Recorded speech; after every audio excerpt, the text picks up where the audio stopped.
I think we are at the first steps of it. We're seeing that being rolled out here and there, but it will definitely reshape a lot. I think when thinking back of the market study that IKEM had done here, I think many of the elements can be addressed with AI. Everything about the speed, the confidence for the end consumer, and so forth. It is going to change that.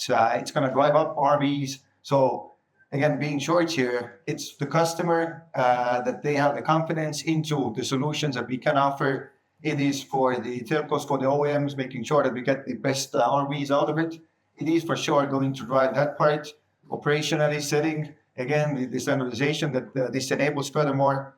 I think that, by 2030, for sure, there will be a lot of support that we will get through AI. That's what I think. So, Josh, you told me you've been on the conference circuit this year. So we have 3 conferences already. AI comes up every time. You see some of these people over-egging it. I think you've got your feet quite firmly on the ground on this one.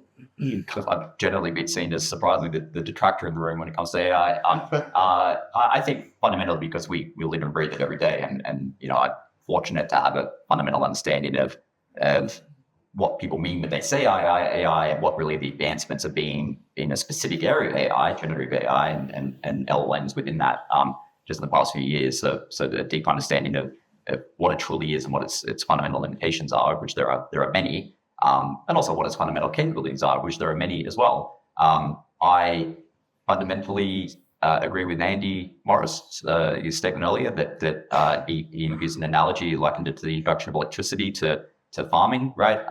I share his hope that, and I truly believe it's not going to be 80 years. I think Oliver's probably right. It's more like 5, right? But it's made all the more difficult. I mean, just to maybe extend Andy's analogy a little bit, it's imagine when the introduction of electricity, if there were 50 forms of it, and every second week that a new form and a new fundamental change in it, right? Like the pace within which it's moving is something that we as an industry and obviously all industries are having to grapple with. We are yet to see, I think, a fundamental shift in really any industry of how AI can be applied at scale, at production use in a foundational way. I think we're seeing great results in Pinpoint solutions. That's something done at Apkudo, right? But I think we're still a few years from, as an industry, grappling with it becoming a foundational layer. The hope is high. I believe it'll get there. It's just going to take some time, and I feel that we should all temper some of the excitement a little bit as we do that.